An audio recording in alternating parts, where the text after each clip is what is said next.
ठरलं तर मग या मालिकेच्या पुढील काही येणाऱ्या भागांचे अपडेट जाणून घेऊया आपल्या आजच्या या व्हिडिओमध्ये। चला तर मग प्रेक्षकांनो सुरुवात करूया आपल्या आजच्या व्हिडिओला। तर आपण इथे पाहतोय की कशा पद्धतीने आता सायली आणि अर्जुनच्या डोळ्यात धूळ फेकत आता साक्षी ही सुभेदारांच्या घराचा उंबरा ओलांडणार।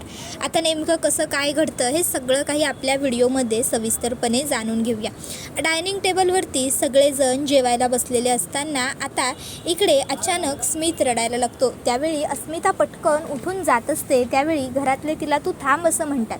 अस्मिता म्हणते नाही नको मीच बघते, तसंही दिवसभर तर मी त्याचं करायला नसते, आता तरी मी बघायला हवं ना। आणि मग ती जाते आणि स्मितला झोपवते पुन्हा आणि मग परत जेवायला येते। आणि आता त्यावेळी ती विषय काढत म्हणते मला काय वाटतं माहिती आहे का, आपण स्मितसाठी एखादी नॅनी बघायलाच हवी, नाही म्हणजे नॅनी असेल तर कसं बरं पडेल ना आपल्याला। आता मला जेवणावरून उठावं लागलं, ठीक आहे मी त्याची आई आहे, मी करेन, पण मम्माला हा त्रास जर होत राहिला तर मलासुद्धा हे आवडणार नाही। आणि विमलवरती अख्ख्या घराची जबाबदारी असते, तिला घरात सगळी कामं बघावी लागतात।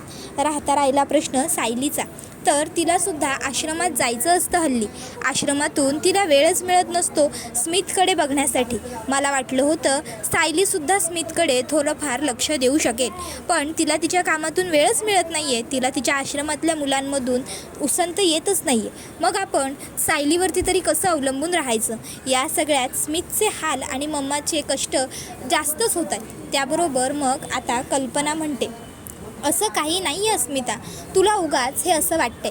अगं तू आत्ता अलीकडेच कामाला जाऊ लागली आहेस ना, म्हणून तुला फक्त स्मितची खूप जास्त काळजी वाटते, एवढंच काय ते।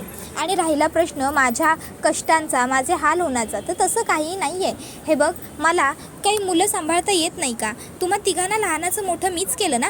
त्यावेळी ती म्हणत असते हो गं मम्मा, तेव्हाची गोष्ट वेगळी होती, तेव्हा तू तरुण होतीस, तेव्हा आमच्या मागे धावणं पळणं आमचं करणं सगळं तुला सहज सोपं होत होतं, पण आता बघ ना, विचार कर, आपला अश्विन जवळपास 27 वर्षांचा आहे। 27 वर्ष मम्मा, अश्विन 5 वर्षांचा होईपर्यंत तुला जास्त कष्ट पडले असतील, पण त्याच्यानंतरची आता 22 वर्ष मम्मा तुला लहान मूल सांभाळण्याची प्रॅक्टिसच राहिलेली नाही आहे। आणि सगळ्यात महत्त्वाचं म्हणजे अगं तुझे स्वतःचे गुडघे दुखतात मम्मा, तुझं वय वाढत आलं आता, तुलासुद्धा या सर्व गोष्टींमुळे त्रास होतो, तुला काय वाटतं तू दाखवत नाहीस म्हणून मला दिसत नाही का। मला आई म्हणून जशी माझ्या बाळाची काळजी आहे, तशीच मुलगी म्हणून मला माझ्या आईचीसुद्धा काळजी आहेच की। तू उगाचच्या उगाच फार स्मितचं करण्याच्या नादात स्वतःकडे दुर्लक्ष करतेस, तुला काय वाटलं मला दिसत नाही आहे का तुझं स्वतःकडे किती दुर्लक्ष होतं आहे ते।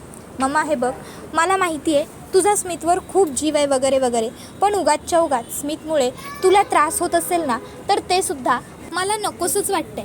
आणि राहिला विमलचा प्रश्न, तर ती कुठे कुठे बघणार, घरातली कामं करणार, स्वयंपाक बनवणार की गोलूकडे बघणार। त्यावेळी मग सायली म्हणू लागते अस्मिताताई मला माहिती आहे तुम्हाला माझा राग आला ना, मला आश्रमातून आल्यानंतर स्मितकडे पाहायला मिळत नाही असं वाटतंय ना तुम्हाला। अस्मिताताई पण मी खरंच सांगते, मी मुद्दाम जाणून बुजून असं काहीही केलेलं नाही आहे। स्मितकडे मला लक्ष द्यायला मिळत नाही आहे याची खंत तर माझ्याही मनात आहेच की, पण मी खरंच सांगते मी ठरवून यातलं काहीही करत नाही आहे। अहो आश्रमाचं हल्ली थोडं जास्त काम होतं, म्हणजे रजिस्ट्रेशन वगैरे वगैरे, म्हणून मला स्मितकडे लक्ष नाही देता आलं।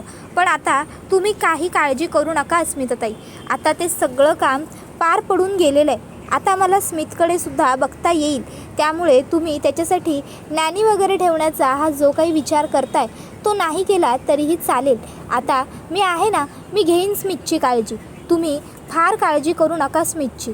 त्यावेळी आता अस्मिता ही सायलीला म्हणते सायली हे बघ उगाचच्या उगाच तुझ्यासुद्धा जीवाला त्रास नको, कितीही आणि काही असलं तरी तू सुद्धा 2 जीवांची आहेस हे विसरून चालणार नाही ना, म्हणून मी म्हणते तसंच करू आपण एखादी नॅनी बघू स्मितसाठी, जी दिवसभर फक्त स्मितसाठी काम करेल, जी फक्त त्याची काळजी घेईल, जी त्याच्याच अवतीभोवती असेल, जी त्याला काय हवं काय नको हे बघेल, तो रडला की त्याला पटकन जवळ घेईल, त्याच्यासाठी पटापट वेळेवर त्याला जे जे हवं ते तयार करेल।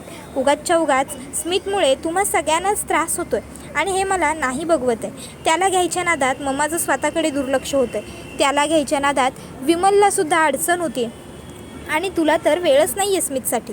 मग उगाचच्या उगाच स्मितचे हाल कशाला करायचे आपण. त्यापेक्षा एखादी नॅनी असेल तर ती बरी पडेल ना, तेवढीच तिची तुम्हाला मदतच होईल. त्यावेळी मग कल्पना म्हणते ठीक आहे अस्मिता, तुला जर एवढंच वाटत असेल ना की नॅनी ठेवल्यानेच फरक पडेल तर ठेव तू नॅनी. आपण तरी बघूया ना, जर नॅनीमुळे खरंच चांगला फायदा वाटला तर तेवढंच आपल्याला मदतच होईल.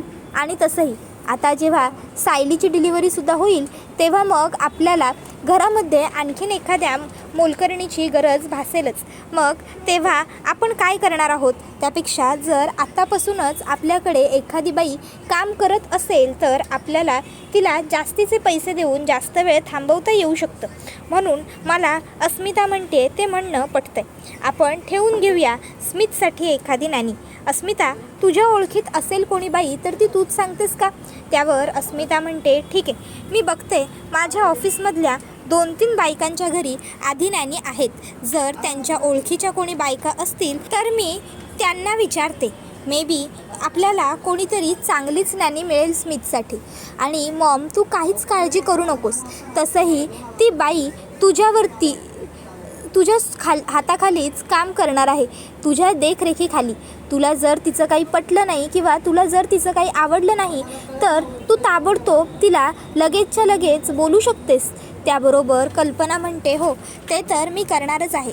पण अस्मिता, तू हा जो नॅनी घेण्याचा हट्ट धरला आहेस, खरं तर तो मला पटतच नाही आहे. आधी तर तुझा नोकरी करण्याचा हट्ट मला पटत नव्हता आणि आधी तर आता मला तुझा हा नॅनीचाही हट्ट पटत नाही आहे. तुला वाटतं सर्व तू करतेस ते योग्य असतं असं, पण नाही अस्मिता. काही वेळी मोठ्यांचं ऐकणंसुद्धा बरोबर ठरतं. अगं, स्मित अजून लहान आहे, त्याला मायेच्या उब असण्याची, त्याला त्याच्या घरच्यांच्या स्पर्शाची गरज आहे. त्यावर ती म्हणते मग आपण त्याची काळजी घेऊच, पण ही नॅनी फक्त मदतीसाठी असेल. मग कल्पना म्हणते तुला काय करायचं आहे ते तू कर, मुलगा तुझा आहे. त्यानंतर मग आता अस्मिता स्मितसाठी नॅनी शोधायला सुरुवात करते. आता या गोष्टींची बातमी इकडे साक्षीपर्यंत पोहोचते. साक्षीने आधीच प्लॅस्टिक सर्जरी केलेली असते.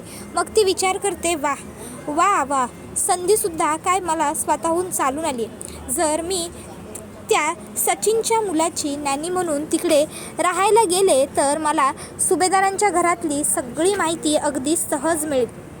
आणि सगळ्यात महत्त्वाचं म्हणजे सुभेदारांच्या विश्वासूंपैकी मला एकही होता येईल. वा, हीच संधी उत्तम आहे. मला त्या मुलाची नॅनी म्हणून तिकडे गेलं पाहिजे. मग ती नॅनी म्हणून आल्यावर इकडे आता अस्मिता तिला सांगत असते, हा माझा मुलगा स्मित हा 4 महिन्यांचा होऊन गेला. आता याचा 5वा महिना सुरू आहे. याची काळजी तुम्हाला घ्यायची. याची काळजी अगदी व्यवस्थित घ्या. आणि घरामध्ये दिवसभर माझी मॉम असेलच. त्यामुळे तुम्हाला जर काही अडचण आली तर पटकन माझ्या मॉमला सांगत जा. आणि हो, स्मितची काळजी घेताना मला अजिबातच हाईघाई झालेली चालणार नाही.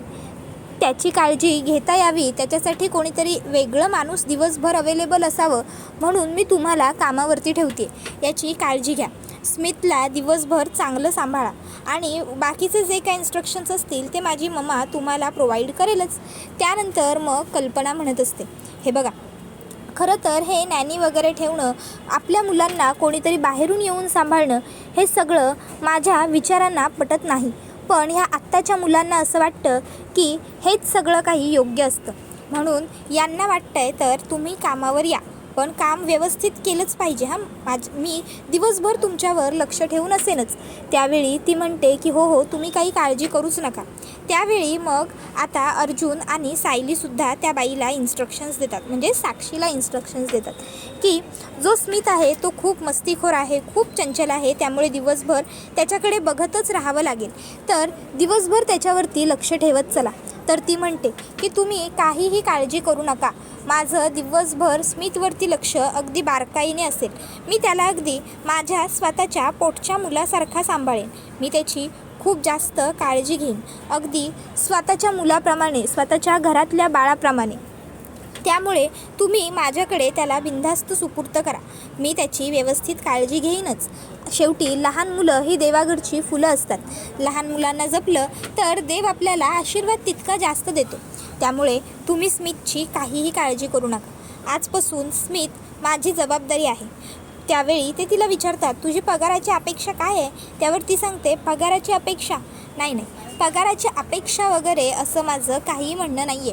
मला तुमचा स्मित खूप आवडला आहे, त्यामुळे त्याला सांभाळण्यासाठी तुम्ही मला जितके पैसे द्याल तितके पैसे मला पुरतील. आणि मला माहिती आहे अन्नपूर्णा निवास आहे हे. अन्नपूर्णा निवासमध्ये कधीच कोणावर अन्याय होणार नाही. अन्नपूर्णा मॅडमच्या नावाने ट्रस्टी आहे जी इतर लोकांना मदत करते. मग त्यांच्याच घरी कामाला ठेवलेल्या बाईवरसुद्धा ते व्यवस्थितच जो काय म्हणजे ती पगार योग्य असेल तोच देतील. त्यामुळे तुम्हाला जो योग्य वाटेल तो पगार द्या मला फक्त पोट भरायला अन्न मिळाल्याशी मतलब आणि 2 जोडी वर्षाला कपडे घेता यायला हवे बास. आता मुद्दामून साक्षी असं सगळं बोलते जेणेकरून ती इमोशनली ब्लॅकमेल करते सायलीला आणि घरातल्या सगळ्यांनाच. त्यानंतर स्मितला तिच्याकडे सुपूर्त केलं जातं. मध्ये 1-2 दिवस जातात. त्यानंतर स्मित खेळत असतो आणि सायली विचार करते की एकदा जाऊन नजर मारून घ्यावी, चक्कर मारावी. अस्मिताताईंचं तर लक्ष असेलच, पण आपणही काय घडतंय काय नाही, स्मित व्यवस्थित आहे की नाही ह्याच्याकडे लक्ष द्यायला हवं. म्हणून मग सायली आता अस्मिता खोलीत नसताना ती बाई जेव्हा खोलीत एकटीच असते तेव्हा स्मितला बघायला येते. स्मित छान खेळत असतो शांततेच्या खेळण्यांबरोबर. मग सायली बघते तर काय, ती मुलगी स्मितकडे न बघता फोनवरती बोलते. मग सायली ती काय बोलते फोनवर आणि कोणाबरोबर हे ऐकायला तिथे थांबते. मग सायली ऐकते तर आता ती सचिनबरोबरच बोलत असते. ती सचिनला म्हणत असते, सचिन अरे हे मूल सांभाळून ना मला आता खरं तर खूप कंटाळा आला, नको वाटतंय मला हे सगळं, पण तू सांगितलंयस ना म्हणून मी हे सगळं काही करते. आता हे ऐकता क्षणी सायलीच्या लक्षात येतं, सचिन म्हणजे नक्कीच काहीतरी गडबड आहे. ही मुलगी नेमकं कुठल्या सचिनबरोबर बोलते? सचिन म्हणजे सचिन भाऊजीच तर नाहीत ना, मग ही मुलगी कोण असेल, कोण आहे? आता सायली विचारात पडते. तर दुसऱ्या बाजूला तोपर्यंत इकडे जी प्रिया असते ती आता इकडे विचारात पडते की आपल्याला काहीतरी करायला हवंच. काहीही करून, अगदी काहीही करून आपल्याला लवकरात लवकर आता त्या मुलीचा बंदोबस्त करायला हवा. एकदा का त्या मुलीची विल्हेवाट लागली की त्यानंतर मग सायलीला बरोबर अद्दल घडायला सुरुवात होईल. सायली तू माझी जागा घेऊ बघत होतीस ना, पण बघ कधीच शक्य होणार नाही तुला. आता तुरुंगात आयुष्यभर सडत राहशील मुलींची तस्करी केल्याच्या गुन्ह्याखाली. जो गुन्हा तू केलाच नाही आहेस त्याची शिक्षा भोगशील. जे सुख माझं आहे ते मी मिळवणारच. तन्वी म्हणून सगळे हक्क मलाच मिळायला हवे. सगळी प्रॉपर्टी माझ्याच नावे असली पाहिजे आणि मी ते सगळं मिळवणारच. त्यासाठी मला काहीही करावं लागलं ना तरीही माझी तयारी आहे. मग प्रियाने आता ठरवलेल्या प्लॅनप्रमाणे सगळं घडल्यामुळे तीसुद्धा खूप खुश असते. तर नागोबा म्हणत असतो की आता फक्त त्या सचिनवरती जबाबदारी आहे. त्या सचिनने आता सर्व काही व्यवस्थित पार पाडायला हवं. तर दुसऱ्या बाजूला इकडे जी श्वेता आहे तीसुद्धा व्यवस्थित संपूर्ण सगळीकडे लक्ष वगैरे देत असते. श्वेताचं बारीक लक्ष असतं कुठे काय घडतं आहे, कुठे काय सुरू आहे, कुठे काय सुरू नाही आहे, जेणेकरून म्हणजे आपल्याला सगळे अपडेट व्यवस्थित प्रियाला देता येतील. आता ती प्रियाला एकूण एक अपडेट करत असते की सगळं आपल्या मनाप्रमाणे घडतं आहे. ती लहान जी 5 वर्षांची मुलगी आली आहे तीसुद्धा आता आश्रमामध्ये रुळायला लागली. सोनलला तिचे ते खोटे काका इकडनं घेऊन गेलेले आहेत. आता इकडे सगळ्यांनाच सोनलची आठवण येते. सोनल कुठे असेल, काय असेल? त्यावेळी ती म्हणते लवकरच कळेल सगळ्यांना सोनल कुठे आहे आणि काय करते येते. त्यानंतर मग श्वेता म्हणत असते, हे बघ मला तू स्वतःहून फोन करत जाऊ नकोस. जर कधी तू मला फोन केलास आणि इथे कोणी पाहिलं तर गफलत होईल. मी आहे ना, मीच तुला फोन करत जाईन. इथे या आश्रमात खूप सारी लोकं राहतात. इथे जर चुकून कोणी तुझा फोन कधी पाहिला तर खूप भयानक अडचण येईल आणि मग मला उत्तर देणं शक्य होणार नाही. तर दुसऱ्या बाजूला इकडे आता जो अर्जुन असतो तो विचार करतो की सायलीची खूप दगदग होते आश्रम वगैरे बघण्यामध्ये. सायलीसाठी काहीतरी चांगलं सोयीस्कर पडेल असं केलं पाहिजे. पण काय, आश्रमाची कामं बघण्यासाठी तर तिला आश्रमातच जावं लागणार. काय करता येईल असा अर्जुन विचार करू लागतो. सायलीला त्याला काहीतरी स्पेशल फील करवायचं असतं. त्याबरोबर हा व्हिडिओ इथेच संपतो. व्हिडिओ आवडला असेल तर व्हिडिओला लाईक करा. चॅनलवर नवीन असाल तर चॅनलला सबस्क्राईब करा आणि बेल आयकॉन आठवणीने प्रेस करा, जेणेकरून तुम्हाला पुढच्या प्रत्येक व्हिडिओचं नोटिफिकेशन मिळत जाईल आणि सर्व व्हिडिओंचा आनंद हा अगदी उत्तम पद्धतीने घेता येईल. चला तर मग आजच्या पुरते इथेच थांबूया. धन्यवाद.